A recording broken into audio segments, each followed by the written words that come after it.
আসসালামু আলাইকুম। বাংলাদেশের একটি উচ্চ পর্যায়ের সামরিক প্রতিনিধি দলের পাকিস্তান সফর। এই সফরটি আমাদের ভূ রাজনৈতিক প্রেক্ষাপটে একটি বড় প্রশ্ন তৈরি করেছে।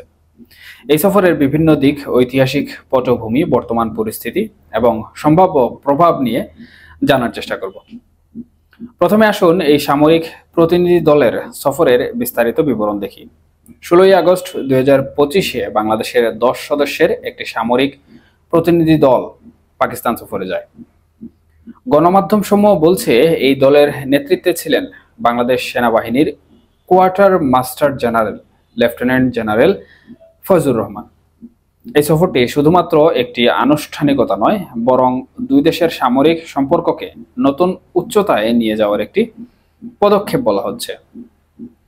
সফর চলাকালীন দলটি পাকিস্তানের বিভিন্ন সামরিক স্থাপনা পরিদর্শন করেছে, যেমন পাকিস্তান এয়ারফোর্সের হেডকোয়ার্টার এবং অন্যান্য কি ডিফেন্স ইনস্টলেশন।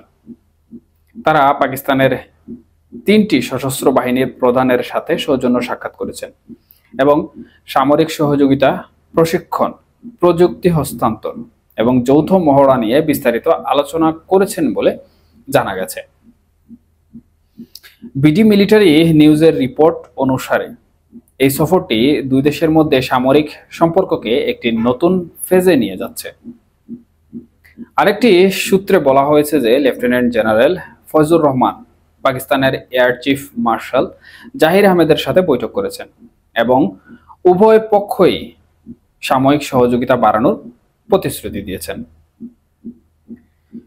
এখন এই সফরটি বাংলাদেশ পাকিস্তান সম্পর্কের একটি টার্নিং পয়েন্ট হিসাবে দেখা হচ্ছে, যা 1971-এর যুদ্ধের পর থেকে টানাপোড়েনের মধ্যে ছিল। সাম্প্রতিক বছরগুলোতে দুই দেশের মধ্যে কূটনৈতিক এবং অর্থনৈতিক সম্পর্ক উন্নয়ন হয়েছে, কিন্তু সামরিক স্তরে এটি একটি নতুন শুরু হিসাবে দেখা হচ্ছে। উদাহরণস্বরূপ 2025-এর জানুয়ারিতে একটি অনুরূপ সফর হয়েছে, যেখানে বাংলাদেশের principal staff officer lieutenant general Mizanur রহমানের নেতৃত্বে একটি দল পাকিস্তান গিয়েছিল। এই সফরের ভূ রাজনৈতিক প্রেক্ষাপট যদি আমরা দেখি, তাহলে এর গুরুত্ব কিন্তু অপরিসীম। এই সফর হচ্ছে এমন এক সময়ে যখন বাংলাদেশের সেনাপ্রধান জেনারেল ওয়াকারুজ্জামান চীন সফরে যাওয়ার একটি কথা শোনা যাচ্ছে। সূত্র অনুসারে তিনি 22 থেকে 25 আগস্ট 2025-এ চীন যাবেন, যেখানে তিনি চীনের উচ্চ পর্যায়ের সামরিক নেতাদের সাথে আলোচনা করবেন এবং ডিফেন্স ইন্ডাস্ট্রি সাইট পরিদর্শন করবেন। এই সফরের লক্ষ্য সামরিক সহযোগিতা বাড়ানো, যা বাংলাদেশ চীন সম্পর্ককে আরও মজবুত করবে। একই সময়ে পাকিস্তান সম্প্রতি ভারতকে তাদের পূর্ব সীমান্ত দিয়ে আক্রমণের হুমকি দিয়েছে।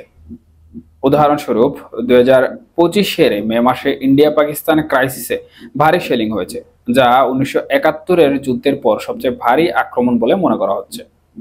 পাকিস্তানের পক্ষ থেকে নিউক্লিয়ার থ্রেটও দেওয়া হয়েছে, যা ইউএস সয়েল থেকে এসেছে। এমন উত্তপ্ত পরিস্থিতিতে বাংলাদেশের পাকিস্তানের সাথে সামরিক বন্ধুত্ব জোরদার করা আমাদের জন্য যুক্তিযুক্ত কিনা তা নিয়ে বিভিন্ন মহলে প্রশ্ন উঠছে। দক্ষিণ এশিয়ার ভূ রাজনীতিতে ভারত একটি কেন্দ্রীয় শক্তি এবং পাকিস্তান তার চিরশত্রু। বাংলাদেশ, যা ভারতের চারপাশে ঘেরা, তার সামরিক কৌশলগুলোতে ভারতের সাথে সম্পর্ক বজায় রাখতে হবে। কিন্তু এই সফরগুলো দেখিয়ে দেয় যে বাংলাদেশ একটি মাল্টিপোলার অ্যাপ্রোচ নিচ্ছে। চীন এবং পাকিস্তানের সাথে সম্পর্ক বাড়ানোর মাধ্যমে ভারতের উপর নির্ভরতা কমানো। ঐতিহাসিকভাবে যদি আমরা দেখি, তাহলে 1971-এর যুদ্ধে পাকিস্তানের সাথে আমাদের সম্পর্ক ছিন্ন হয়েছে, কিন্তু 2010-এর পর থেকে কূটনৈতিক উন্নয়ন হয়েছে। 2025-এর এপ্রিলে দুই দেশের ফরেন মিনিস্ট্রি অফিসিয়ালরা 15 বছর পর আলোচনা শুরু করেছে। এই প্রেক্ষাপটে সামরিক সফরটি একটি স্ট্র্যাটেজিক শিফট। এবার আসুন ভারত এবং চীন প্রসঙ্গে। ভারত আমাদের প্রতিবেশী এবং সবচেয়ে বড় ট্রেড পার্টনার, কিন্তু সম্পর্ক সবসময় মসৃণ নয়। সীমান্ত বিবাদ, পানি বন্টন এবং রোহিঙ্গা ইস্যুতে টেনশন আছে। অন্যদিকে পাকিস্তান ভারতের চিরশত্রু এবং তাদের মধ্যে কাশ্মীর ইস্যুতে যুদ্ধের ইতিহাস।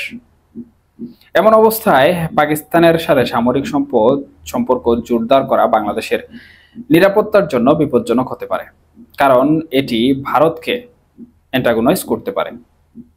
উদাহরণস্বরূপ, ভারতের পূর্ব সীমান্তে পাকিস্তানের হুমকি দেওয়ার পর ভারতের navy long range missile test করেছে।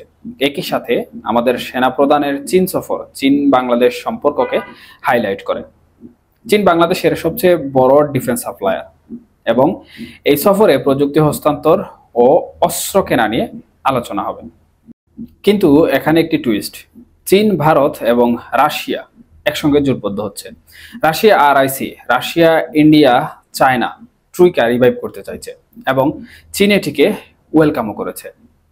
2025-এর জুলাইতে রাশিয়ার ফরেন মিনিস্টার সার্গেই লাভরভ এটি প্রস্তাব করেছেন। এই জোটে ভারত এবং চীনের সম্পর্ক উন্নয়ন হচ্ছে, যা ট্রাম্পের অপ্রত্যাশিত নীতির কারণে। এমন পরিস্থিতিতে বাংলাদেশের চীনের সাথে সম্পর্ক কতটা মজবুত থাকবে? যদি চীন এবং ভারত ক্লোজার হয়, তাহলে বাংলাদেশের স্ট্র্যাটেজি পরিবর্তন হতে পারে। এটি একটি সন্দেহ তৈরি করেছে যে আমাদের পররাষ্ট্রনীতি কতটা ব্যালেন্সড। নিরাপত্তা ঝুঁকি এবং কৌশলগত অবস্থানের দিকে তাকালে বাংলাদেশ একটি প্রায় ল্যান্ডলকড দেশ, যা ভারতের উপর অনেকাংশে নির্ভরশীল ট্রানজিট, বাণিজ্য এবং সীমান্ত নিরাপত্তায়।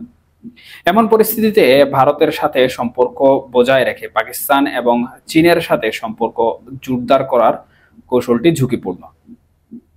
উদাহরণস্বরূপ, যদি ভারত পাকিস্তান কনফ্লিক্ট বাড়ে, তাহলে বাংলাদেশ মাঝখানে পড়তে পারে। সাম্প্রতিক রিপোর্টে বলা হয়েছে যে ইন্ডিয়া পাকিস্তানের মধ্যে ড্রোন ওয়ার শুরু হয়েছে, যা মিসক্যালকুলেশনের ঝুঁকি বাড়িয়েছে।